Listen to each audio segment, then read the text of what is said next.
The Inner Garden, a Zen story about self-care.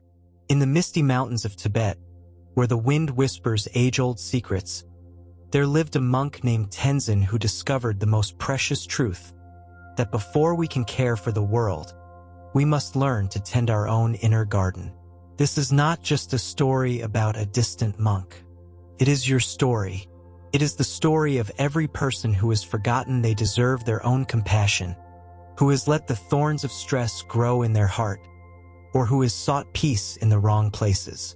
Join us on this 8-chapter journey where, alongside Tenzin, you will discover that self-care is not selfishness but wisdom, that kindness toward yourself is the first step toward enlightenment, and that in the art of caring for oneself lies the secret of a full life.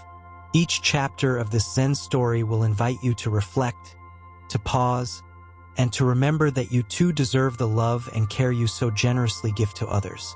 Are you ready to cultivate your own inner garden? Chapter 1: The Weary Monk. High in the Tibetan mountains, where clouds caressed the snow-capped peaks, stood the monastery of eternal serenity. There, the monk Tenzin was known to everyone as the tireless one. From before dawn until after dusk, he devoted himself to caring for others, preparing tea for the elderly monks, comforting grieving visitors, repairing roofs damaged by storms, and sitting in meditation for hours, praying for peace for the entire world.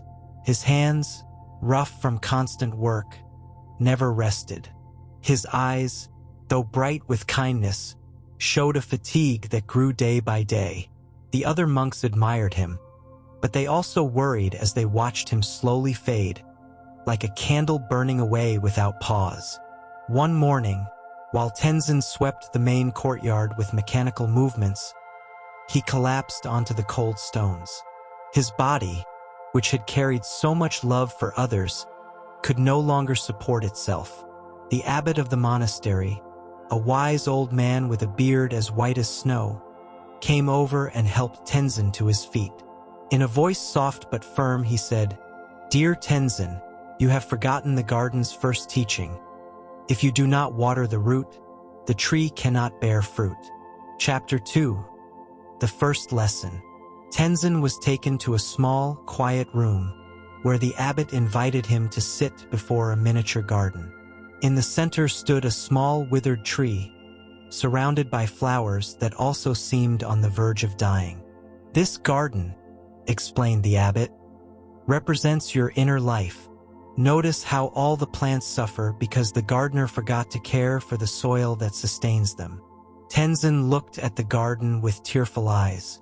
"But Master, I have always cared for others. Isn't that what we are meant to do?"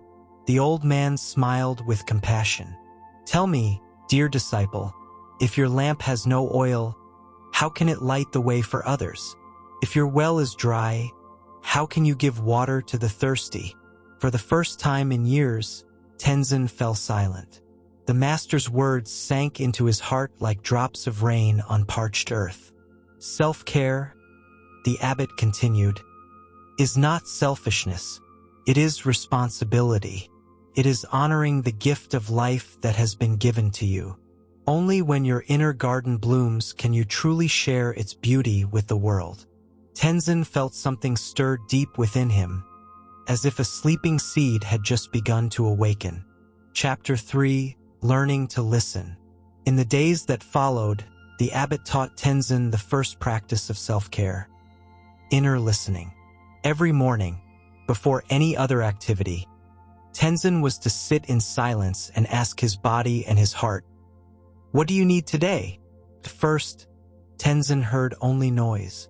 His mind, accustomed to focusing on the needs of others, did not know how to tend to his own inner voice.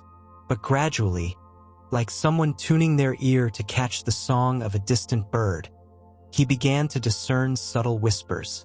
One day his body asked for rest. Another day his heart begged for moments of joy. Sometimes his mind needed silence, and other times his soul asked for connection. "It's strange," Tenzin said to the abbot during one of their evening walks. "I always thought I knew my needs, But now I realize I had been deaf to my own voice. The master nodded. When we constantly run outward, we lose the ability to listen inward. Self-care begins with this sacred listening. It is the first gift you give yourself, your own attention. That night, Tenzin slept more deeply than he had in years. For the first time, he had honored not only what he had to do, but also what he needed to do for himself. Chapter 4. Sacred Boundaries.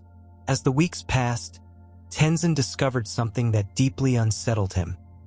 He had lived his entire life without boundaries, like a garden without fences, where anyone could enter and take what they wished. The abbot led him to the monastery's real garden, where each plant had its own defined and protected space.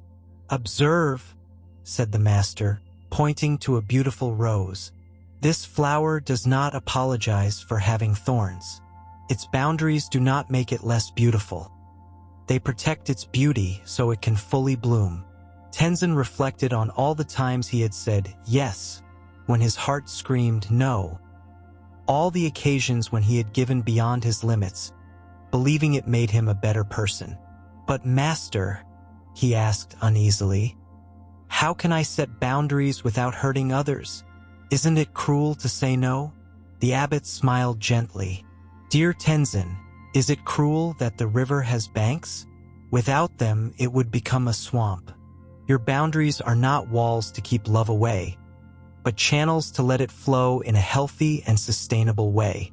That week, Tenzin practiced saying no for the first time.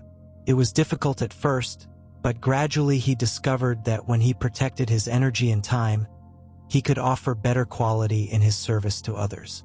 Sacred boundaries, he learned, did not diminish his love but purified it. Chapter 5. The Ritual of Self-Compassion. One morning, while Tenzin was practicing meditation, he was startled to realize how harsh he was with himself. His inner voice was full of criticism, demands, and judgments, things he would never dare to direct toward another person. The abbot, noticing the worried expression of his disciple, invited him to take part in a special ritual. He led him to a crystal-clear fountain in the heart of the monastery garden. "Look at your reflection," instructed the master, "and speak to it as you would to your best friend who is suffering."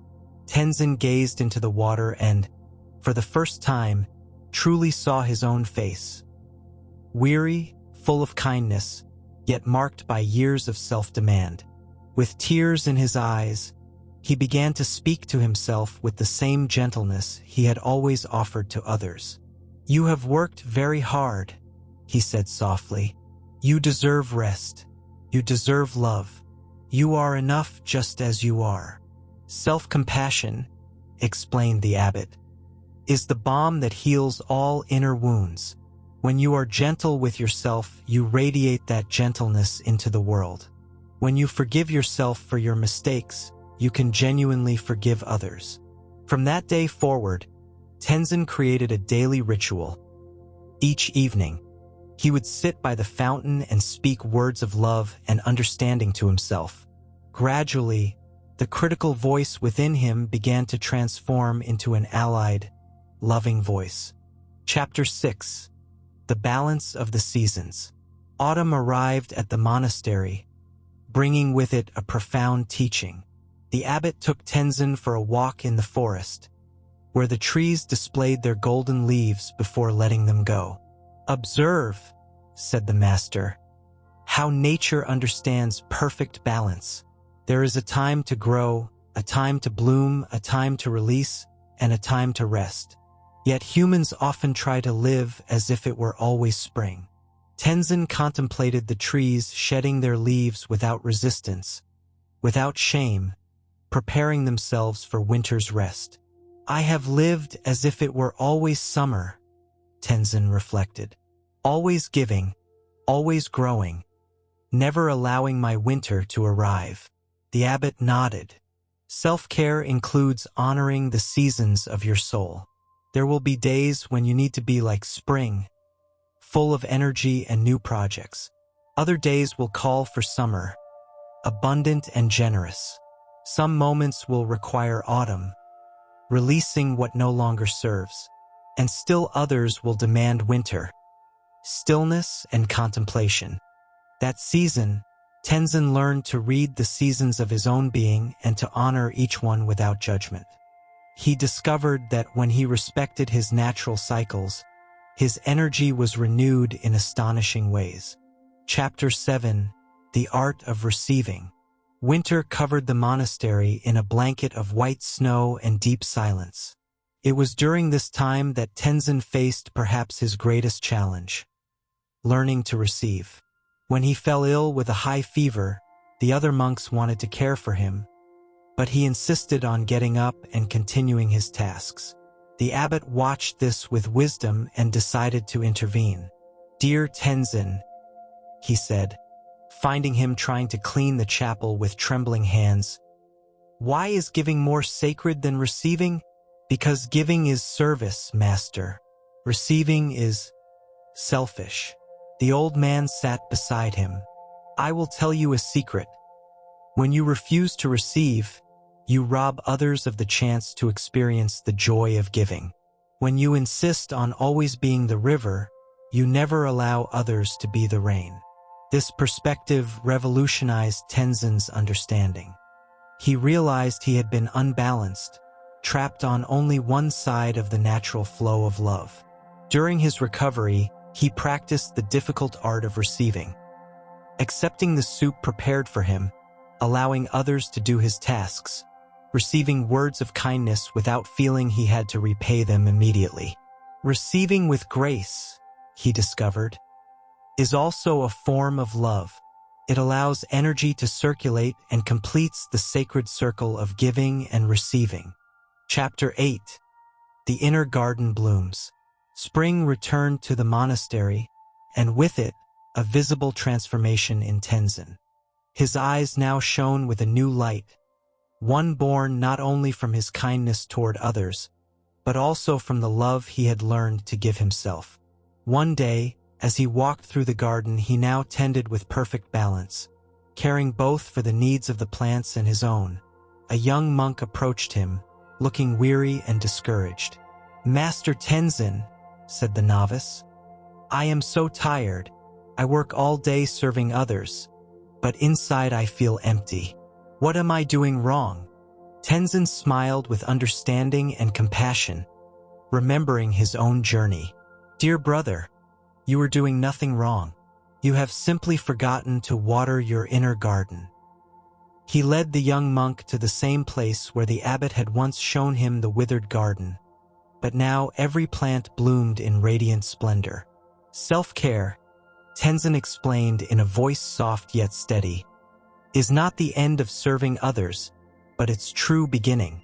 When you care for yourself with the same dedication you give to others, your love becomes infinite and sustainable."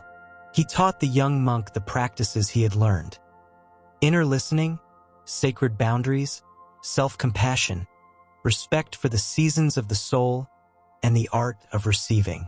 "Remember," Tenzin concluded, "you are the gardener of your own life. No one else can water the roots of your being. When you honor this sacred responsibility, not only do your peace and joy bloom, but your garden becomes a refuge of beauty for all who are fortunate enough to know you." The young monk walked away with new understanding shining in his eyes, and Tenzin knew that the seed of wisdom the abbot had planted in him would now continue to grow in other hearts. Thus, the inner garden of every soul can bloom when watered with self-love, creating a more beautiful world, one life at a time. Final reflection. This Zen story reminds us that self-care is not a luxury but a necessity, not selfishness but wisdom. In our culture that glorifies constant sacrifice, we forget that to truly illuminate the world, we must first keep our own flame burning. May you find in these pages the inspiration to begin or deepen your own journey toward a flourishing inner garden. Remember, you deserve the same love and care that you so generously give to others.